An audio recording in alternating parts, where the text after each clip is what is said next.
ಜೈ ಶ್ರೀಮನ್ನಾರಾಯಣ. ನಾನು ಹೇಳುವ ವಿಶ್ಲೇಷಣೆ ರಾಮಾನುಜದಾಸ ಶ್ರೀಮಾನ್ ಗಟ್ಟು ವೇಣುಗೋಪಾಲ ಸ್ವಾಮಿಯವರ ರಚನೆಯಾಗಿದೆ.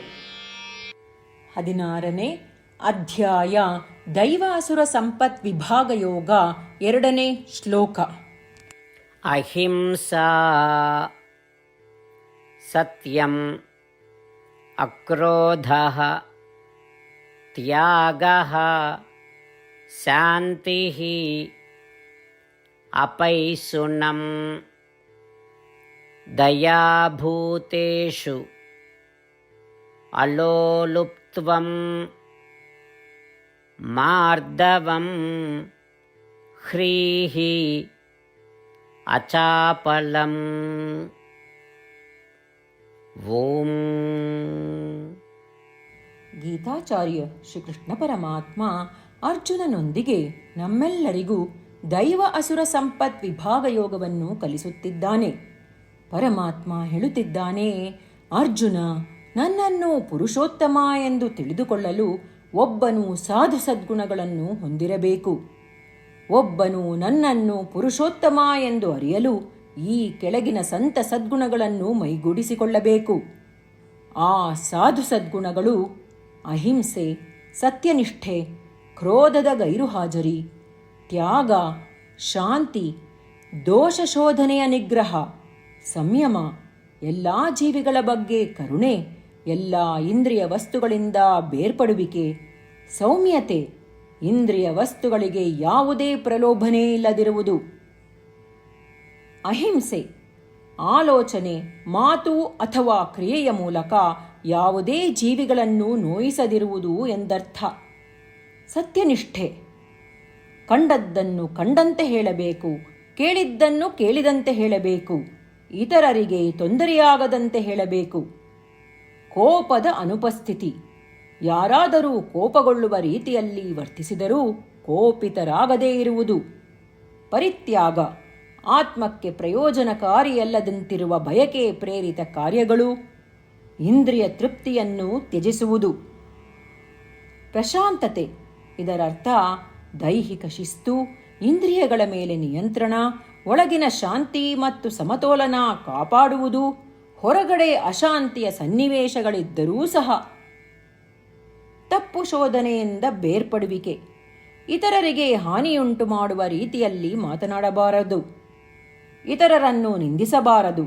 ಇತರರಲ್ಲಿ ದೋಷ ಕಂಡುಹಿಡಿಯುವುದು ನಮ್ಮ ಮನಸ್ಸನ್ನು ಅಶುದ್ಧಗೊಳಿಸುತ್ತದೆ. ಬದಲಾಗಿ ಅವರ ಸದ್ಗುಣಗಳ ಮೇಲೆ ಕೇಂದ್ರೀಕರಿಸುವುದು ನಮ್ಮ ಮನಸ್ಸನ್ನು ಶುದ್ಧೀಕರಿಸುತ್ತದೆ. ಎಲ್ಲ ಜೀವಿಗಳ ಕಡೆಗೆ ಸಹಾನುಭೂತಿ, ಇದರರ್ಥ ಎಲ್ಲ ಜೀವಿಗಳಿಗೆ ದಯೆ ತೋರಿಸುವುದು. ಎಲ್ಲ ಇಂದ್ರಿಯ ವಸ್ತುಗಳಿಂದ ಸಂಪೂರ್ಣ ನಿರ್ಲಿಪ್ತತೆ, ಇದರರ್ಥ ಪ್ರಾಪಂಚಿಕ ವಿಷಯಗಳು ಮತ್ತು ಸಂತೋಷಗಳಲ್ಲಿ ಆಸಕ್ತಿ ಇಲ್ಲದಿರುವುದು. ಮೃದುತ್ವ, ಇದರರ್ಥ ಉತ್ತಮ ಜನರೊಂದಿಗೆ ಸ್ನೇಹವನ್ನು ಮಾಡಲು ಉತ್ಸಾಹ ಮತ್ತು ಆಸಕ್ತಿ ಮತ್ತು ಯಾವಾಗಲೂ ಅವರೊಂದಿಗೆ ಸಮಯ ಕಳೆಯಲು ಸಿದ್ಧರಾಗಿರುವುದು. ನಮ್ರತೆ, ಏನಾದರೂ ತಪ್ಪು ಮಾಡುವ ಆಲೋಚನೆ ಬಂದಾಕ್ಷಣ ತಾನೇ ತಪಿತಸ್ಥನೆಂದು ಭಾವಿಸಬೇಕು. ಇಂದ್ರಿಯ ವಸ್ತುಗಳಿಗೆ ಪ್ರಲೋಭನೆ ಇಲ್ಲದಿರುವುದು. ಪ್ರಾಪಂಚಿಕ ಸುಖಗಳು ನಮ್ಮ ಮುಂದೆ ಇದ್ದಾಗ ನಾವು ಪ್ರಲೋಭನೆಗೆ ಒಳಗಾಗಬಾರದು ಅಥವಾ ಪ್ರೇರಿತರಾಗಬಾರದು. ಹೀಗೆ ಹೇಳುವ ಮೂಲಕ ಶ್ರೀಕೃಷ್ಣ ಪರಮಾತ್ಮನು ಅವನನ್ನು ಪುರುಷೋತ್ತಮ ಎಂದು ಭಾವಿಸಲು, ಅವನನ್ನು ಪುರುಷೋತ್ತಮ ಎಂದು ನಂಬಲು ಪೂರ್ವಾಪೇಕ್ಷಿತ ಗುಣಗಳನ್ನು ಸ್ಪಷ್ಟಪಡಿಸುತ್ತಿದ್ದಾನೆ. ಶ್ರೀಕೃಷ್ಣ ಪರಮಾತ್ಮನ ಬೋಧನೆಗಳನ್ನು ಧ್ಯಾನಿಸುವಾಗ ಮೇಲೆ ತಿಳಿಸಿದ ಎಲ್ಲ ಸದ್ಗುಣಗಳನ್ನು ನಾವು ಒಂದೊಂದಾಗಿ ಮೈಗೂಡಿಸಿಕೊಳ್ಳಲು ಪ್ರಯತ್ನಿಸೋಣ.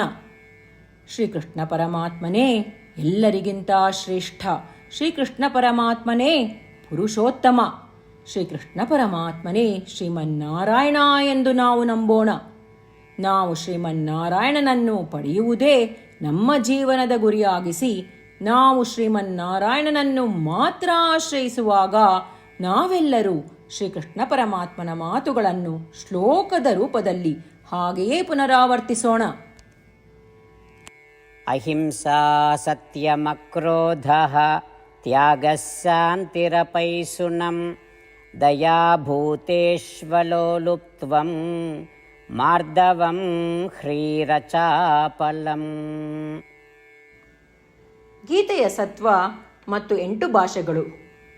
ಶ್ರೀಕೃಷ್ಣ ಪರಮಾತ್ಮ ಉಪದೇಶಿಸಿರುವ ಶ್ರೀಮದ್ ಭಗವದ್ಗೀತೆಯ ಪೂರ್ಣಸತ್ವ.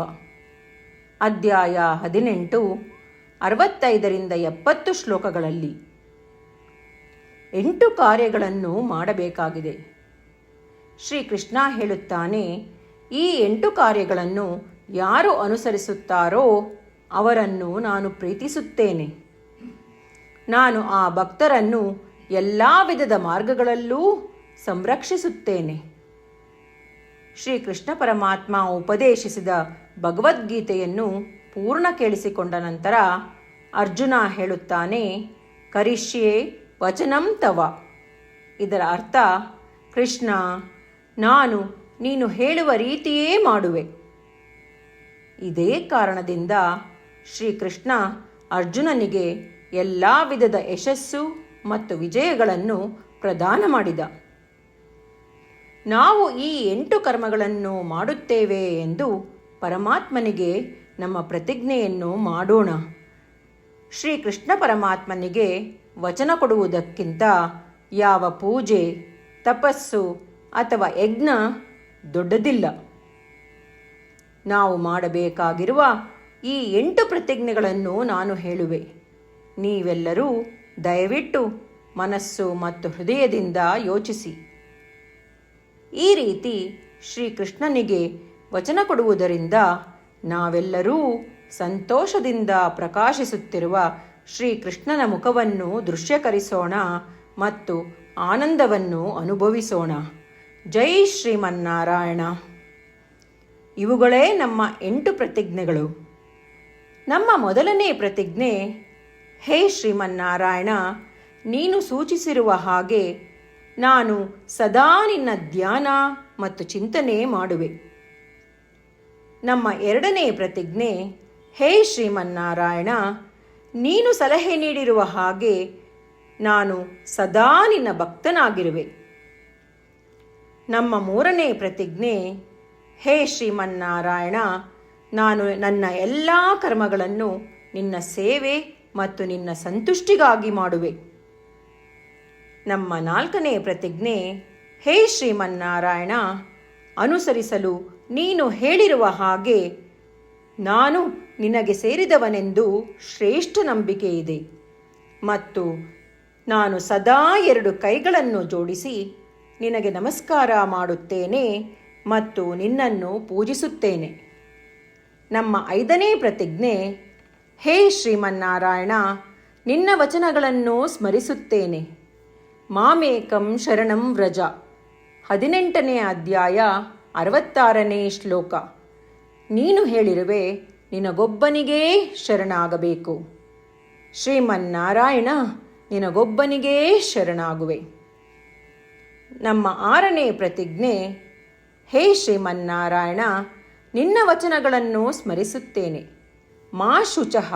18ನೇ ಅಧ್ಯಾಯ 66ನೇ ಶ್ಲೋಕ. ನೀನು ನಮಗೆ ಪುನರ್ ಆಶ್ವಾಸನೆ ನೀಡಿದ್ದೀಯ, ದುಃಖಿಸಬೇಡವೆಂದು. ನಾನು ಎಂದಿಗೂ ದುಃಖಿಸುವುದಿಲ್ಲ. ನಮ್ಮ 7ನೇ ಪ್ರತಿಜ್ಞೆ, ಹೇ ಶ್ರೀಮನ್ನಾರಾಯಣ, ನೀನು ಶ್ರೀಮದ್ ಭಗವದ್ಗೀತೆಯನ್ನು ನಮಗಾಗಿ ಉಪದೇಶಿಸಿ ಅನುಗ್ರಹಿಸಿ ಮತ್ತು ಆಶೀರ್ವದಿಸಿದ್ದೀಯ. ನಾನು ಕನಿಷ್ಠ 1 ಶ್ಲೋಕವನ್ನು ದಿನಾ ಪಠಿಸುವೆ ಅಥವಾ ಕೇಳಿಸಿಕೊಳ್ಳುವೆ ಎಂದು ನಾನು ಪ್ರತಿಜ್ಞೆ ಮಾಡುವೆ. ನಮ್ಮ 8ನೇ ಪ್ರತಿಜ್ಞೆ, ಹೇ ಶ್ರೀಮನ್ನಾರಾಯಣ, ನೀನು ಮನುಷ್ಯ ಸಮುದಾಯಕ್ಕೆ ಗೀತೆ ಉಪದೇಶಿಸಿದೆ. ನಾನು ನಿನ್ನ ಗೀತೆಯ ದೈವವಾಣಿಯನ್ನು ಗೀತೆಯ ಅರಿವಿಲ್ಲದಿರುವ ಭಕ್ತರಿಗೆ ಪ್ರಚಾರ ಮಾಡಲು ಪ್ರಯತ್ನಿಸುವೆ. ಹೇ ಶ್ರೀಮನ್ನಾರಾಯಣ, ನೀನು ಹೇಳುವ ಹಾಗೇ ಮಾಡುವೆ. ನಿನ್ನ ಇಚ್ಛೆಯಂತೆ ನಡೆವೆ. ನಾನು ನಿನಗಾಗಿಯೇ ಶ್ರಮಿಸುವೆ. ಶ್ರೀಮನ್ನಾರಾಯಣನಿಗೆ ದಿನಪ್ರತಿದಿನವೂ ನಾವು ನೀನು ಹೇಳಿದ ಹಾಗೇ ಮಾಡುವೆವು ಎಂದು ಮಾತು ಕೊಡುವುದೇ ಶ್ರೇಷ್ಠ ಪೂಜೆ. ನಾವು ನಮ್ಮ ಅಚಲವಾದ ನಂಬಿಕೆಯಿಂದ ಅವನಿಗೆ ನಮ್ಮ ಪ್ರತಿಜ್ಞೆ ಮಾಡೋಣ. ಶ್ರೀಮನ್ನಾರಾಯಣ ಕರಿಷ್ಯೆ ವಚನಂ ತವ. ಶ್ರೀಮನ್ನಾರಾಯಣ, ನೀನು ನುಡಿದಿರುವ ಹಾಗೇ ನಡೆವೆ. ಸರ್ವಂ ಶ್ರೀಕೃಷ್ಣಾರ್ಪಣಮಸ್ತು. ಜೈ ಶ್ರೀಮನ್ನಾರಾಯಣ. ಅಹಿಂಸಾ ಸತ್ಯಂ ಅಕ್ರೋಧಃ ತ್ಯಾಗಃ ಶಾಂತಿಃ ಅಪೈಶುನಂ ದಯಾಭೂತೇಷು ಅಲೋಲುಪ್ತ್ವಂ ಮಾರ್ದವಂ ಹ್ರೀಃ ಅಚಾಪಲಂ. ಓಂ ಅಹಿಂಸಾ ಸತ್ಯಮಕ್ರೋಧಃ ತ್ಯಾಗಃ ಶಾಂತಿರಪೈಶುನಂ ದಯಾಭೂತೇಷ್ವಲೋಲುಪ್ತ್ವಂ ಮಾರ್ದವಂ ಹ್ರೀರಚಾಪಲಂ. ಜೈ ಶ್ರೀಮನ್ನಾರಾಯಣ. ಎಲ್ಲ ಭಕ್ತಾದಿಗಳಿಗೆ ವಿಶೇಷ ವಿನಂತಿ. ನಮ್ಮ ಜೀವನದ ಎಲ್ಲ ವಿಷಯಗಳಲ್ಲಿ ನಮಗೆ ಶೀಘ್ರ ಮತ್ತು ಪರಿಣಾಮಕಾರಿ ಫಲಿತಾಂಶಗಳ ಅಪೇಕ್ಷೆ ಇರುತ್ತದೆ. ಇದನ್ನು ಸಾಧಿಸಲು ನಾವು ದಿನಪ್ರತಿದಿನವೂ 1 ನಿಮಿಷವನ್ನು ನಾರಾಯಣ ಅಸ್ತ್ರಂ ಓದುವುದರಲ್ಲಿ ಕಳೆಯೋಣ. ನಾರಾಯಣ ಅಸ್ತ್ರಂ ದೊರೆಯಲು ನಾರಾಯಣ ಅಸ್ತ್ರಂ ವೆಬ್ಸೈಟ್ಗೆ ಹೋಗಿ www.narayanaastram.org ನಿಮ್ಮ ಹೆಸರು ಮತ್ತು ಇಮೇಲ್ಗಳನ್ನು ಪಂಜೀಕರಿಸಿ. ನೀವು ಪಂಜೀಕರಿಸಿರುವ ಇಮೇಲ್ ವಿಳಾಸಕ್ಕೆ ನಾರಾಯಣ ಅಸ್ತ್ರಂ PDF ರೂಪದಲ್ಲಿ ದೊರೆಯುತ್ತದೆ. ಈ PDFನಲ್ಲಿ 1 ರಾಮಾಯಣ ಶ್ಲೋಕ, 1 ಗೀತಾ ಶ್ಲೋಕ ಮತ್ತು ವಿಷ್ಣುನಾಮ ಇರುತ್ತದೆ. ಈ 3 ಮಿಶ್ರಣವೇ ನಾರಾಯಣ ಅಸ್ತ್ರಂ. ಪ್ರತಿಯೊಬ್ಬರೂ ಈ ಶ್ಲೋಕಗಳ ವಿಭಿನ್ನ ಸಂಯೋಜನೆ ಪಡೆಯುತ್ತಾರೆ. ಯಾವಾಗ ಪ್ರತಿಯೊಬ್ಬರೂ ಪ್ರತಿದಿನವೂ ಅವರ ನಾರಾಯಣ ಅಸ್ತ್ರವನ್ನು 24,000 ಭಕ್ತಾದಿಗಳೊಡನೆ ಓದಿ ಅಥವಾ ಕೇಳಿಸಿಕೊಳ್ಳುತ್ತಾರೋ, 1 ಸುತ್ತಿನ ಸಂಪೂರ್ಣ ರಾಮಾಯಣ ಪಾರಾಯಣ, 33 ಸುತ್ತು ಶ್ರೀಮದ್ ಭಗವದ್ಗೀತಾ ಪಾರಾಯಣ, 24 ಸುತ್ತು ಶ್ರೀ ವಿಷ್ಣು ಸಹಸ್ರನಾಮ ಸ್ತೋತ್ರ ಪಾರಾಯಣ ಪ್ರತಿದಿನವೂ ಪೂರ್ತಿಗೊಳ್ಳುತ್ತದೆ. ದಿನಪ್ರತಿದಿನವೂ ಈ ರೀತಿ ಮಾಡುವುದರಿಂದ ಗಮನಾರ್ಹ ಮತ್ತು ಅಸಾಧಾರಣ ಫಲಿತಾಂಶ ಹೊರಬರುತ್ತದೆ. ಅದೇ ಕಾರಣಕ್ಕಾಗಿ ನೀವು ಮತ್ತು ನಿಮ್ಮ ಕುಟುಂಬ ಸದಸ್ಯರು ಶೀಘ್ರವೇ ನಿಮ್ಮ ನಾರಾಯಣ ಅಸ್ತ್ರವನ್ನು ಪಡೆಯಿರಿ. ಜೈ ಶ್ರೀಮನ್ನಾರಾಯಣ.